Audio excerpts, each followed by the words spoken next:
A dangerous method একটি সত্য ঘটনা। জায়গাটা ছিল জুরিখ, সুইজারল্যান্ড। সময়টি ছিল 17 আগস্ট 1904, যেখানে হসপিটালে একটি মেয়ে যার নাম ছিল সাবিনা, তাকে জোর করে তুলে নিয়ে আসা হয়। আসলে তার হিস্টেরিয়া নামের একটি রোগ রয়েছে, যেখানে সে তার ইমোশনকে কন্ট্রোল করতে পারতো না। তার এনজাইটি, রাগ, নার্ভাস ফিল করা, কান্নাকাটি সবকিছু একসাথেই হয়, এবং এর জন্যই তাকে এই হসপিটালে নিয়ে আসা হয়েছে। সাবিনা একজন রাসায়ন জুস মেয়ে ছিল, এবং তার চিকিৎসা এখানে ডাক্তার কার্ল জুং করবে।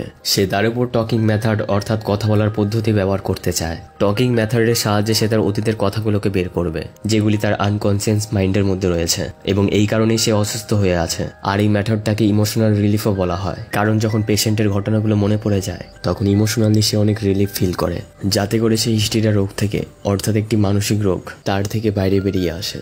আসলে এই সম্পূর্ণ থিওরি ডাক্তার সিগমন্ড ফ্রয়েডের, কিন্তু এটা শুধু একটা থিওরিই ছিল। সেজন্য পৃথিবীর কোনো ডাক্তারই এই মেথডটাকে তাদের পেশেন্টের উপর ব্যবহার করতো না, বরং সব ডাক্তাররা তার পেশেন্টের উপর শক থেরাপি ইউজ করত। কিন্তু এখন ডাক্তার কার্ল এই মেথডটি সাবিনার উপরে ব্যবহার করতে শুরু করে দেয়। তার সেশনের সময় সে তার পিছনেই বসত, যাতে যখন সে তার অতীতের গভীরতায় ফিরে যাবে তখন যেন সে তার কারণে ডিস্ট্র্যাক্ট না হয়। আসলে সে জানতে চায় যে তার হিস্টেরিয়া কেন হয়েছে এবং কেনই বা সে এই রোগের শিকার হয়েছে, যেটা ছিল একটি মানসিক রোগ। আর এখন সে তাকে অনেক প্রশ্ন করে, আর অনেক প্রশ্নের পর গিয়ে ডাক্তার কার্ল জানতে পারে যে সাবিনার যে হিস্টেরিয়া হয়েছে এর কারণ হলো তার বাবা। কারণ যখন সাবিনা মাত্র 4 বছরের ছিল তখন তার হাতে ভুল করে একটি প্লেট ভেঙে গেছিল, যার পর তার বাবা তার জামা কাপড় খুলে তাকে খুব খারাপভাবে মারধর করেছিল, যেটা তার জন্য খুবই অপমানজনক ছিল। তার এই ব্যাপারে অনেক রাগ হয় এবং সে কেঁদে ফেলেছিল। কিন্তু এর সাথে একটি অদ্ভুত ব্যাপার এটা হলো যে তার আনকনসিয়াস মাইন্ড এই ধরনের শাস্তি থেকে খুব এক্সাইটেড হতো এবং সে খুব খুশি হয়ে যেত। এর জন্য সে ছোট থেকেই ফিজিক্যাল ইন্টিমেটির দিকে বাড়তে শুরু করে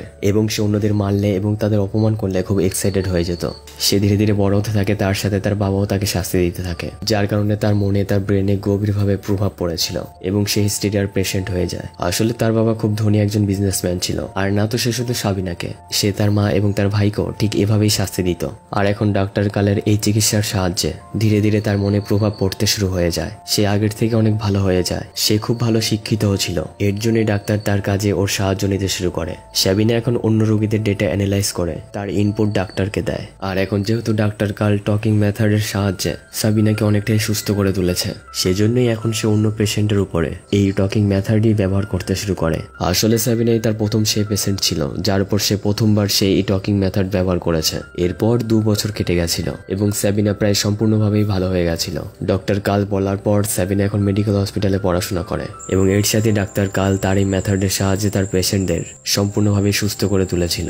সে কারণে 2 বছর পর প্রথমবার তাকে সিগমন্ড ফ্রয়েড ডাকে, যে ডাক্তার এই মেথডের থিওরি লিখেছিল। ডাক্তার কার্ল তার ওয়াইফ, যাকে সে খুব ভালোবাসে, সে একজন বড় বিজনেসম্যানের মেয়ে, তার সাথে সে ডাক্তার সিগমন্ড ফ্রয়েডের বাড়িতে যায়। এরা দুজনে 13 ঘন্টা ধরে কথা বলে এবং 13 ঘন্টা ধরে গভীর আলোচনা করার পর ডক্টর কার্ল বুঝতে পারে যে ডাক্তার সিগমন্ডের ধারণা তার থেকে সম্পূর্ণ আলাদা। সে অন্যদের কথা শোনার জন্য একেবারেই প্রস্তুত নয়, বরং সে অন্যদের তার কথার মাধ্যমে প্রভাবিত করার চেষ্টা করে। সেখানেই সাবিনা বারবার ডক্টর কার্লের সাথে দেখা করে, আর এখন সেও একজন সাইকিয়াট্রিস্ট হতে যায়। কিন্তু বারবার দেখা করার পরও সে বুঝতেই পারছিল না, আনকনসিয়াসলি সে ডাক্তার কার্লের উপর আকর্ষিত হতে থাকে। সে তার মনে তাকে নিয়ে অনেক চিন্তা ভাবনা কল্পনা করতে থাকে। আসলে তার কখনো কারোর সাথে কোনো রিলেশন ছিল না। সে জানতো যে ছোটবেলায় তার সাথে যা কিছুই হয়েছিল এবং এখন তার মনের মধ্যে যে কল্পনাগুলো ছিল সে এখন এসব কিছু ডাক্তার কার্লের সাথে সম্পূর্ণ করতে চায়। আর একদিন যখন তারা দুজনেই বেঞ্চে বসে কথা বলছিল তখনই সে হঠাৎ করে ডাক্তার কার্লকে কিস করে, কিন্তু ডাক্তার কার্ল তাকে কোনো রেসপন্স করে না, কারণ সে তার ওয়াইফকে ধোঁকা দিতে চায় না। সেখানেই অন্যদিকে ডাক্তার সিগমন্ড ফ্রয়েড, যে এই মেথডটিকে উদ্ভাবন করেছিল, যিনি এই থিওরিটি লিখেছিল, সে একজন পেশেন্টকে ডাক্তার কার্লের কাছে পাঠায়, যিনি নিজেই একজন ডাক্তার ছিল, যার নাম ছিল গ্রস। আর ইনিও হলো একজন সাইকিয়াট্রিস্ট, কিন্তু ইনি হলো একজন ফিজিক্যাল ইন্টিমেসি আদি। এরপর যখন ডাক্তার গ্লস ডাক্তার কার্লের সাথে কথা বলছিল তখন ডক্টর গ্রস তাকে বলে যখনই সে কোনো পেশেন্টের ট্রিটমেন্ট করে তখন সে তার প্রতিটি ইচ্ছে চাহিদাকে পূরণ করে দেয়, এবং সেটা ফিজিক্যাল মিট বা হোক না কেন। আর এরকমটা করার পর পেশেন্ট তাদের সাথে অনেকটা ফ্রি হয়ে যায় এবং তার ট্রিটমেন্ট করতে খুব সহজ হয়ে যায়। ডাক্তার কার্ল ডাক্তার গ্রসকে সাবিনার ব্যাপারে তার ইচ্ছের সম্পর্কে বলে। ডাক্তার গ্রস তাকে বলে তোমার তার ইচ্ছেগুলোকে পূরণ করে দেওয়া উচিত এবং ডক্টর গ্রসের কথা শোনার পর সে সাবিনার সাথে অ্যাফেয়ার করে। এরপর সাবিনার মনে যা কিছু ইচ্ছে থাকে সে ডক্টর কালের সাথে সবকিছুই সম্পূর্ণ করে। যেভাবে ছোটবেলায় তার বাবা তাকে শাস্তি দিত, যদিও এখন সে স্টিরা রোগ থেকে পুরোপুরিভাবে ঠিক হয়ে গেছিল, কিন্তু আজও ছোটবেলায় তার বাবা যেভাবে তাকে শাস্তি দিত সে ধরনের অ্যাকশনই তাকে উত্তেজিত করে। ডাক্তার কাল তার এইসব ইচ্ছেগুলোকে পূরণ করে, কিন্তু এখন সে ডক্টর সিগম্যান্ড ফ্রাইন্ডের কাছে যায় এবং তার সাথে সে সাবিনার কেস নিয়ে ডিসকাস করে। ডক্টর সিগম্যান্ড তাকে বলে এটি হলো একটি নিনফোম্যানিক, যার মধ্যে অনেক ইচ্ছে কামনা থাকে বা যে ফিজিক্যাল ইন্টিমিটি ইচ্ছে পূরণ করার জন্য সে যে কোনো মাত্রায় পৌঁছাতে পারে। কিন্তু এখানে ডাক্তার কাল তার এবং সাবিনার অ্যাফেয়ারটাকে লুকিয়ে রাখে। আসলে ডাক্তার সিগম্যান্ড ফ্রাইন্ডের অনেকগুলো এরকম থিওরি ছিল যেগুলি ছিল বিতর্কিত। তার বিশ্বাস ছিল খুব ছোট বাচ্চাদের মধ্যেও এরকম ধরনের ডিজাইস আসে যেটা সে কোনো না কোনোভাবেই সম্পূর্ণ করে, এবং সে এটাও বিশ্বাস করতো যে মেয়েরা তার বাবাদের সাথে এর জন্য ক্লোজ হয় কারণ তার মনে এই ধরনের ডিজাইস থাকে। এর জন্যই তার অনেকগুলো থিওরি কন্ট্রোভার্সিয়াল ছিল।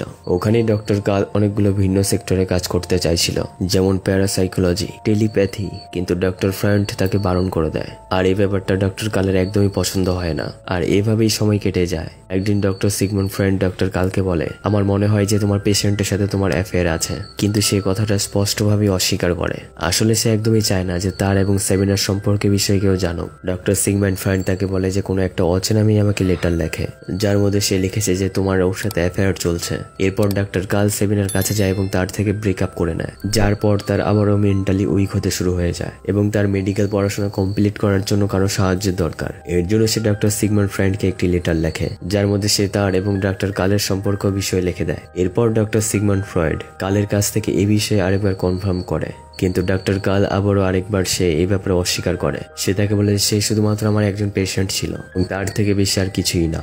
এরপর ডক্টর সিগমন্ড ফ্রয়েড সাবিনাকে লেটার লেখে এবং তার অ্যাপয়েন্টমেন্ট দেয় না, এবং সে ডক্টর কালকে অপমান করার জন্য তার বিষয়ে একটি খুব কড়া ওয়ার্ড লেখে। আর এটা শুনে সাবিনার খুব খারাপ লাগে এবং সে ডক্টর কালের সাথে দেখা করতে যায় এবং সে তাকে বলে তোমার আমাদের ব্যাপারে ডক্টর সিগম্যান্ডকে সবকিছু বলে দেওয়া উচিত। আমার পড়াশোনা তার সাহায্যের দরকার, আর যদি আমি চাইতাম তাহলে তোমাকে অপদস্থ করতে পারতাম, কিন্তু আমি এরকমটা করিনি। আসলে সে ইনডাইরেক্টলি তাকে হুমকি দিচ্ছিল এবং ডক্টর কাল তাকে ভয় পেয়ে সে ডক্টর সিগম্যান্ডকে একটি লেটার লেখে আর তাকে সবকিছু সত্যি খুলে বলে। যার পর ডক্টর সিগম্যান্ড ফ্রাইন্ড তাকে বলে তোমার অ্যাফেয়ারকে বন্ধ করতে হবে, এবং এর সাথে সে সাবিনাকেও অ্যাপয়েন্টমেন্ট দিয়ে দেয়। আর এবার এই লেটারের পর ডক্টর কালের ওয়াইফও সবকিছু জানতে পেরে যায়, আর এভাবেই কিছু আরো কয়েক বছর কেটে যায়। আর এখন একদিন ডক্টর ফ্রয়েড এবং তার সাথে ডক্টর কাল তারা দুজনেই তাদের টিম নিয়ে আমেরিকাতে যায়, যাতে তারা এই বিশ্বকে সাইকো অ্যানালাইসিসের ব্যাপারে জানাতে পারে। আর যখন কনফারেন্স হচ্ছিল তখন ডক্টর কাল এবং ডক্টর সাইমন ফ্রয়েডের মধ্যে অনেক যুক্তি হয়, যেগুলি প্রতিটির ক্ষেত্রেই তারা দুজনে আলাদা আলাদা ভাবে।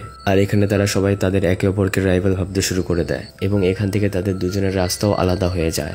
আসলে ডক্টর কাল শুধুমাত্র তার পেশেন্টের চিকিৎসা করতে চায় না, বরং সে তাদের চিন্তা ভাবনা করার ফ্রিডম দিতে চাইছিল, যাতে সে তার ফিউচারে ভালো কিছু অর্জন করতে পারে, যেভাবে সে সাবিনার কেসে করেছিল। আজ সে একজন ডাক্তার সাইকোলজিস্ট হয়ে যায়, আর অন্যদিকে ডক্টর সিগমন্ড ফ্রয়েড সম্পূর্ণভাবে আলাদা চিন্তা ভাবনা করে। সেই রোগের চিকিৎসা আরো ডেভেলপ করতে চায়। পেশেন্ট ঠিক হয়ে যাওয়ার পর তার উপরে তার কোনো ব্যাপার থাকে না।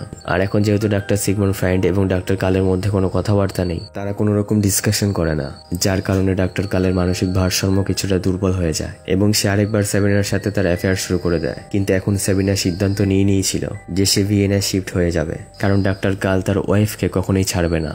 এর মানে হলো এটাই যে তাদের সম্পর্কে কোনো ভবিষ্যৎ নেই। ভিয়েনায় শিফট হওয়ার পর সে আরেকজন রাশিয়ান ডাক্তারের সাথে বিয়ে করে নেয়, এবং যখন সে প্রেগনেন্ট হয় তখন সে ডক্টর কাল এবং তার ওয়াইফের সাথে দেখা করতে আসে। সেখানে ডক্টর কালের ওয়াইফ সাবিনাকে বলে যে তুমি ডক্টর কালকে বোঝাও যাতে সে তার ডিপ্রেশন থেকে বাইরে বেরিয়ে আসে। আসলে সে এখন মানসিকভাবে খুব দুর্বল হয়ে পড়েছিল।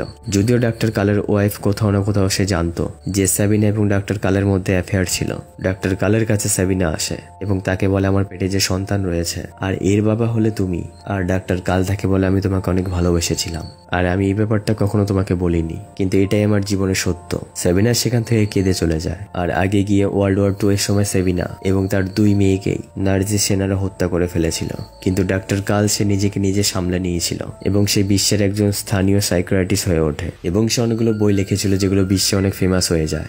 এবং 1961 সালে তার মৃত্যু হয়ে যায়। সেখানেই ডক্টর সিগমন্ড ফ্রয়েডের অনেকগুলো থিওরি সায়েন্স এবং বিশ্ব অ্যাকসেপ্ট করে নেয়নি। তার থিওরিগুলো খুব আলাদা ছিল এবং তার থিওরিগুলোকেই দ্য ডেঞ্জারাস মেথড বলা হয়, যেখানে তার বিশ্বাস যে একই পরিবারে কোনো ভাই বোন বা কোনো আলাদা আলাদা সম্পর্ক কোনো না কোনোভাবে একে অপরকে ভিতরে ভিতরে পছন্দ করে এবং তাদের সম্পর্কে বিষয়ে সে থিওরির মধ্যে লিখেছিল, যেখানে সে বলে সে মানুষের সেই বন্ধ দরজাগুলোকে খুলতে চায় যেগুলিকে মানুষ নিজেই খুলে দেখতে চায় না, এবং সে এইসব বিষয়ে অনেকগুলো থিওরি লিখেছিল এবং সাইকো অ্যানালাইসিসও তার থিওরি ছিল, যাকে প্রথমবার ডক্টর কার্ল সাবিনাকে ঠিক করেছিল।